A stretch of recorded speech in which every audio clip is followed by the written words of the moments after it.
Video में हम clear करने वाले हैं कि यूजर एजेंट क्या होता है, साथ में कैसे इसको स्पूफ किया जाता है वो भी क्लियर करेंगे। तो चलिए स्टार्ट करते हैं। सबसे पहले हम क्लियर करते हैं कि यूजर एजेंट क्या होता है। तो यूजर एजेंट जो होता है क्लाइंट और एक सर्वर के बीच एक एजेंट जैसा वर्क करता है। अब ये क्या करेगा कि जितना भी हम इंटरनेट पे यूज कर रहे हैं, लाइक हमारी जो वेबसाइट्स हैं उन पे जितना भी हमारा ऑनलाइन कंटेंट है उस सबको एक्सेस करने में हमको हेल्प करता है यूजर एजेंट। अब वो एक्सेस किससे कराएगा? सर्वर से, जहाँ पे हमारा स्टोर है जो डेटा, जो हमारी वेबसाइट्स हैं उनका जो भी कंटेंट है, लाइक इमेजेस हो गई, वेब पेजेस हो गई, वीडियोस, सॉन्ग्स हो गए, सब क्या है हमारा ये कंटेंट है। अब इसको एक्सेस करना है आपको वेबसाइट पे, तो आपको एक रिक्वेस्ट सेंड करनी होगी सर्वर के पास, तब वो रिक्वेस्ट आपके पास रिटर्न होगा। ठीक है, तो जो रिक्वेस्ट जा रही है उसको हम रिक्वेस्ट हेडर होते हैं। जो हेडर्स के अंदर जो होता है वहाँ पे एक यूजर एजेंट होता है। ठीक है, अभी यूजर एजेंट क्या करेगा कि इसके अंदर कुछ इन्फॉर्मेशन ऐड होती है कि आपका ब्राउज़र कौन सा है, आपका ऑपरेटिंग सिस्टम कौन सा है। तो ये सारी की सारी इन्फॉर्मेशन उस यूजर एजेंट के अंदर होती है आपके ब्राउज़र के बारे में, क्योंकि हर किसी के लिए डिफरेंट रिक्वेस्ट होती है, क्योंकि जो हेडर्स होते हैं वो चेंजेस होते रहते हैं उनके अंदर। क्योंकि अगर आप क्रोम यूज कर रहे हो तो आपका हेडर अलग होगा, अगर आप एक फायरफॉक्स यूज कर रहे हो तो आपका यूजर एजेंट जो होगा वो हेडर्स के अंदर डिफरेंट होगा। ओके, तो रिक्वेस्ट जो होती हैं वो डिफरेंट होती हैं। अब इसने जो हमारी इन्फॉर्मेशन कलेक्ट की है उससे वो करेगा क्या? अब इसमें क्या होगा, जो हमारी रिक्वेस्ट हेडर्स हैं उनके अंदर जो यूजर एजेंट है वहाँ पे स्टोर हो जाएगी। अब जो रिक्वेस्ट सर्वर के पास जाएगी तो वहाँ पे ये जाएगा। ठीक है, तो वहाँ पे इन्फॉर्मेशन जाएगी सर्वर पे रिक्वेस्ट के साथ कि ये ब्राउज़र है, ये उसका ऑपरेटिंग सिस्टम है, ये इसका वेंडर है, ये इसका वर्जन है। ठीक है, तो वहाँ पे एक इन्फॉर्मेशन है कि इस टाइप की एक रिक्वेस्ट आई है, इस जगह से वो है। ठीक है, तो एग्जैक्ट उसी ब्राउज़र पर, उसी के वर्जन पर, उसी के वेंडर पर वो आपकी रिक्वेस्ट को रिटर्न करेगा सर्वर जो होगा वो। तो वहाँ पे जो सर्वर है वो आपकी रिक्वेस्ट को तभी रिटर्न कर रहा है जब आपके पास यूजर एजेंट है, मतलब कि आपके ब्राउज़र का सारा इन्फॉर्मेशन कि आपका कौन सा ब्राउज़र है, तो वो सब कुछ पता है उस यूजर एजेंट को, तभी वो रिक्वेस्ट को रिटर्न लेके आ रहा है आपके पास। तो वही होता है यूजर एजेंट। तो आपको क्लियर हो गया होगा। अब ज़्यादा हम इसको डेप्थ में नहीं क्लियर करेंगे, क्योंकि जब आप वेब एप्लीकेशन सिक्योरिटी में जाओगे तो वहाँ पे सब कुछ आपको सीखने को मिलेगा और बहुत अच्छे से आपको सीखना भी होगा, क्योंकि बहुत काम की चीज़ होती है। क्योंकि रिक्वेस्ट हेडर्स को आपको क्लियर करना बहुत ज़्यादा ज़रूरी है। तो अब हम सीखते हैं कि कैसे यूजर एजेंट को स्पूफ किया जाता है, इसका पूरा फंडा क्लियर करते हैं। तो अब हम यूजर एजेंट को स्पूफ करते हैं। तो इसके लिए आपको सिंपल से अपना ब्राउज़र ओपन कर लेना है, कोई भी जो आप यूज करते हो, फायरफॉक्स, क्रोम, जो भी है आपके पास वो। वहाँ पे सबसे पहले आपको टाइप करना है what is my user agent. जैसे मैंने यहाँ पे टाइप किया और एंटर किया, तो यहाँ पे आप देख सकते हो मेरा यूजर एजेंट क्या है, ये है। ठीक है, मैं क्रोम यूज कर रहा हूँ और ये इसका वर्जन है। तो ये सारी इन्फॉर्मेशन आपको सामने दिख रही है। और भी आपको अच्छे से इन्फॉर्मेशन निकालनी है तो आप थोड़ा स्क्रॉल करोगे तो यहाँ पे आपको मिल जाएगा DNS चेकर के नेम से एक वेबसाइट है। ओके, तो आप देख सकते हो DNS चेकर के what is my user agent. जैसे जस्ट आप क्लिक करोगे तो यहाँ पे भी आपको बहुत सारी इन्फॉर्मेशन मिल जाएगी। सेम वही मिलेगा आपको जो वहाँ पे शो कर रहा था। यहाँ पे आपका ऑपरेटिंग सिस्टम, आपका ISP कौन सा है, और साथ में आपको उसका लोकेशन भी मिल जाएगा कि कहाँ से है वो। ठीक है, कहाँ से रिक्वेस्ट वो जा रही है, कहाँ से वो यूजर एजेंट जो है क्रिएट हो रहा है, तो उसकी लोकेशन भी आपको यहाँ पे मिल जाती है। ओके, अब इसको हम स्पूफ करेंगे, इसको चेंज करेंगे। ठीक है, एक फेक लेयर हम क्रिएट करेंगे जो कि हम जो शो करना चाहते हैं वो हम कर सकते हैं। तो यहाँ पे आपको शो कर दिया मैंने कि ये मेरा यूजर एजेंट है। अब इसको हम चेंज करते हैं। तो इसके लिए आपको सिंपल से क्या करना है, एक एक्सटेंशन आपको बता रहा हूँ। तो सिंपल से आपको क्रोम वेब स्टोर पे जाना है। ओके, जैसे मैं यहाँ पे क्रोम वेब स्टोर पे आ चुका हूँ। ये तो आपको पता ही होगा क्रोम वेब स्टोर पे आपको कैसे आना है, ये तो सिंपल होता है, इतना भी मैं आपको नहीं बताऊंगा। अब आपको सिंपल से क्रोम वेब स्टोर के सर्च बार पे आपको जाना है और यहाँ पे सिंपल से आपको टाइप करना है यूजर एजेंट। ओके, जैसे मैंने टाइप करके एंटर किया तो आप देख सकते हो बहुत सारे हमको एक्सटेंशंस आपको सामने दिख रहे हैं। ठीक है, तो यहाँ पे बहुत सारे एक्सटेंशंस हैं। अब इनमें से आपको टॉप वाले यूज करने हैं जो सबसे ज़्यादा यूज किए जाते हैं और बहुत अच्छा इंटरफेस भी है जिनका। तो इनमें से मैं आपको फर्स्ट एक ही बताने वाला हूँ, बाकी जो 3 हैं फर्स्ट वाले, इन तीनों में से आप कोई भी यूज कर सकते हो, बहुत अच्छे हैं ये तीनों के तीनों। इनमें से आप एक सिलेक्ट कर लेना, तीनों का इंटरफेस बहुत अच्छा है और बहुत अच्छा वर्क भी करते हैं। तो इनमें से फर्स्ट वाला हम यूज करेंगे। बाकी मैंने आपको क्रोम में बता दिया ऐसे करना है, और किसी अगर आपको ब्राउज़र के अंदर करना है तो आप कर सकते हो। फायरफॉक्स में भी सेम हो जाएगा, और आपका कोई अदर भी ब्राउज़र है तो उसमें भी आप सिंपल सा एक्सटेंशन को ऐड कर सकते हो। आपको सिंपल सा गूगल पे टाइप करना होगा यूजर एजेंट एक्सटेंशन। जैसे ही टाइप करके एंटर करोगे आपको मिल जाएगा। तो ये चीज़ें खुद से सीख लो कैसे ऐड करते हैं, क्या करते हैं। मैं सिंपल सा आपको एक टॉपिक बता रहा हूँ कैसे ये स्पूफ होता है और क्या करना है, कैसे ऐड आपको करना है, ठीक है।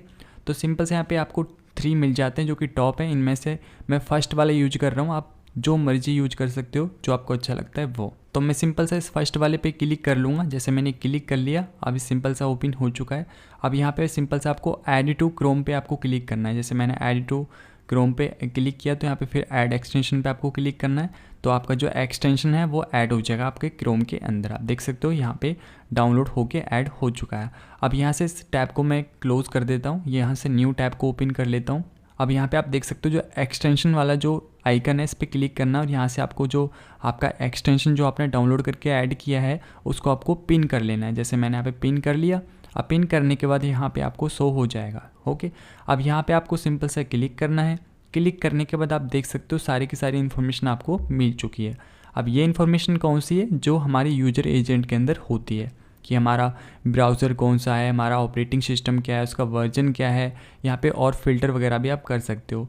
तो इस एक्सटेंशन के अंदर आपको एक फ़ायदा होगा कि आप इसके अंदर कस्टमाइजेशंस कर सकते हो, बहुत सारे API वगैरह क्रिएट कर सकते हो। तो वो एक डिफरेंट टॉपिक जाता है, बट अभी के लिए बस स्पूफ करना सीखो उसको। तो अब आप फर्स्ट पे देख सकते हो क्रोम, ठीक है। आप क्रोम पे जैसे आप क्लिक करोगे तो आप देख सकते हो सारे के सारे यहाँ पे ब्राउज़र्स आपको शो कर रहे हैं। जैसे कि सफारी हो गया, क्रोम हो गया, फायरफॉक्स हो गया, ओपेरा हो गया। तो ये सारे के सारे हमारे जो हैं ब्राउज़र्स हैं जिनको हम सेट कर सकते हैं, मतलब कि एजेंट के अंदर। ओके, फिर यहाँ पे आपको ऑपरेटिंग सिस्टम मिल जाते हैं। विंडोज़ कर सकते हो, मैक OS, लिनक्स, जो आप करना चाहो कर सकते हो। तो यहाँ पे हम क्या करेंगे, जैसे हमारा पहले जो हमारे यूजर एजेंट क्या था, क्रोम था। अभी हम कुछ डिफरेंट अपना सेट करते हैं। तो मैं सिंपल सा क्या करूँगा, यहाँ पे अपना कुछ सिलेक्ट कर लेता हूँ, क्रोम की जगह कुछ और। जैसे कि मैंने यहाँ पे फायरफॉक्स सिलेक्ट कर लिया। फायरफॉक्स के बाद मैं अपना ऑपरेटिंग सिस्टम भी चेंज कर देता हूँ, मैं यहाँ पे लिनक्स कर देता हूँ, ठीक है। तो मैंने यहाँ पे लिनक्स सेलेक्ट कर लिया। अब यहाँ पे देखो बहुत सारे यहाँ पे लिस्ट ओपन है, जैसे कि यहाँ पे दिख रही है आपको, बहुत सारी बड़ी लिस्ट है यहाँ पे। अब इनमें से आपको सिंपल से किसी भी एक पे क्लिक करना है, ठीक है। किसी भी वन पे आपको क्लिक कर देना है। जैसे कि यहाँ पे कुछ वर्जन्स है 129, 128 कुछ हैं यहाँ पे। तो इनमें से आपको एक पे किसी पे भी क्लिक कर देना है। जैसे मैं फर्स्ट वाले पे क्लिक कर देता हूँ। जैसे मैंने फर्स्ट वाले पे क्लिक किया, सिलेक्ट होने के बाद आपको सिंपल से यहाँ पे क्लिक करना है अप्लाई ऑल टैब्स, ठीक है। ऑल टैब्स के लिए आपको इसको एक्टिवेट कर देना है। तो सिंपल से मैंने इसको एक्टिवेट कर दिया है ऐसे। अभी यूजर एजेंट जो है सेट हो चुका है, एक्टिवेट हो चुका है। अब मैं सिंपल से अपना DNS चेकर पे जाता हूँ। जैसे मैं DNS चेकर पे आ चुका हूँ, इसको रिफ्रेश करता हूँ। तो अभी हमारे यूजर एजेंट जो है चेंज हो चुका है। आप देख सकते हो लिनक्स हो चुका है ऑपरेटिंग सिस्टम, और जो हमारा ब्राउज़र था वो फायरफॉक्स हो चुका है। सेम उसका वही वर्जन है जो आपको वहाँ पे शो हो रहा था। आप दिखा दूँ आपको, तो आप देख सकते हो यही सेम वर्जन है। तो इस तरीके से हम स्पूफ करते हैं अपने यूजर एजेंट को। ओके, और मैं आपको एक बार और दिखा देता हूँ, और कोई डिफरेंट हम चेंज करके एक बार फिर से ट्राई कर लेते हैं। तो मैं सिंपल से आइकन पे क्लिक करूँगा। बाकी यहाँ पे आप ब्राउज़र वगैरह अपना सेलेक्ट कर लेना। मैं यहाँ से सेकंड वाला कोई सिलेक्ट कर लेता हूँ। जैसे मैंने सफारी सिलेक्ट कर लिया। ऑपरेटिंग सिस्टम अभी हम मैक कर लेते हैं। ओके, मैक OS हमने कर लिया। बाकी फ़िल्टर वगैरह आप करना चाहो कर सकते हो। यहाँ पे और भी बहुत सारे ऑप्शंस हैं, बाकी इसको हम अभी क्लियर करेंगे। तो फिर से मैं यहाँ पे थर्ड वाले पे क्लिक करता हूँ। थर्ड वाले को जैसे मैंने सेलेक्ट कर लिया, फिर से मैंने यहाँ पे अप्लाई ऑल टैब्स को क्लिक किया तो ये सेट हो चुका है। फिर से मैं DNS चेकर पे आया, यहाँ पे फिर से मैंने रिफ्रेश किया तो अभी देख सकते हो अब चेंज हो चुका है, ठीक है। अभी हमारा ऑपरेटिंग सिस्टम क्या है, मैक OS। ओके, अब फिर से मैं अगर यहाँ पे सर्च करता हूँ अपने सिंपल सा गूगल पे what is my user agent, तो आप देख सकते हो वही आएगा जो हमारा चेंज हो चुका है। अब इसका सेकंड बेनिफिट आपको ये होगा कि बहुत सारे टूल्स होते हैं जिनको हम हैकिंग में यूज करते हैं। सिंपल से हम विक्टिम पे अटैक करने के लिए, और उसका इन्फॉर्मेशन निकालते हैं कि कौन सा ब्राउज़र वो यूज कर रहा है और उसका क्या वर्जन है, और साथ में उसका ISP क्या है। तो उससे आप बच सकते हो उस तरीके से। अगर आप स्पूफ कर लेते हो तो वो जो इन्फॉर्मेशन जाएगी उसके पास फेक वाली जाएगी, ना कि ओरिजिनल वाली, ठीक है। तो उसमें जो भी आपका होगा वो सेफ़ होगा। वैसे बहुत सारे टूल्स हैं जो कि सबसे पहले यही पता करते हैं। जैसे आप लिंक पे क्लिक करते हो, कोई लिंक शेयर करता है आपके पास, तो जस्ट क्लिक करते ही आपका सबसे पहले यही डेटा जाता है वहाँ पे कि आपका ब्राउज़र कौन सा है, ISP क्या है, और आपका कौन सा ऑपरेटिंग सिस्टम है। तो इस तरीके से बचा जा सकता है उससे। और मैं एक्सटेंशन पे क्लिक करता हूँ फिर से, तो एक्सटेंशन पे आ चुका हूँ। यहाँ पे आप देख सकते हो कुछ रीस्टार्ट करने के लिए भी है, ठीक है। यहाँ पे रिफ्रेश टैब भी है। यहाँ पे ऑप्शंस और भी दिए हुए हैं। ऑप्शंस पे क्लिक करोगे तो यहाँ पे आप ब्लैक लिस्ट कर सकते हो, वाइट लिस्ट कर सकते हो। तो ये भी कुछ अपने वेबसाइट्स की हम ब्लैक लिस्टिंग करते हैं, वाइट लिस्टिंग करते हैं, तो वो कर सकते हो। बाकी थर्ड यहाँ पे आपको मिल जाता है कस्टम मोड भी आप कर सकते हो, और API वगैरह भी यहाँ पे क्रिएट कर सकते हो, इंपोर्ट कर सकते हो, एक्सपोर्ट कर सकते हो, बहुत एडवांस इसके अंदर डाला जा सकता है। बट इतना भी जाने की आपको लोड नहीं है, अपन इतना क्लियर करेंगे कि इसको कैसे स्पूफ करना है सिंपल वे में, वो हमने कर लिया। ऐसे आपको स्पूफ कर लेना है, ऐसे आपको करके ही रखना है, क्योंकि जब आप हैकिंग करोगे ना तो बहुत सारी चीज़ें होती हैं ऐसे, तो ये छोटी छोटी चीज़ें बहुत जगहों पे काम आती हैं।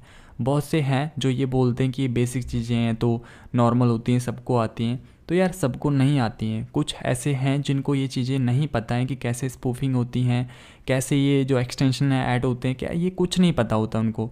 बट वो सीखना तो चाहते हैं, बट उनको कोई सिखाएगा तभी तो सीखेंगे। बट कोई ध्यान नहीं देता है और फालतू का ये बोलते हैं कि ये तो बहुत छोटी बेसिक चीज़ें हैं। हाँ बेसिक चीज़ें हैं, ये आनी चाहिए सबको और आती भी हैं। बट अभी जो है फ़िलहाल जो चल रहा है ना, जो इन्वायरमेंट क्रिएट है, उसमें पता है मुझे कि कैसे किसको क्या पता है। तो ये बहुत ज़रूरी है, छोटी छोटी चीज़ें आपको पता होनी चाहिए, बहुत आने वाले टाइम में आपको काम आने वाली हैं।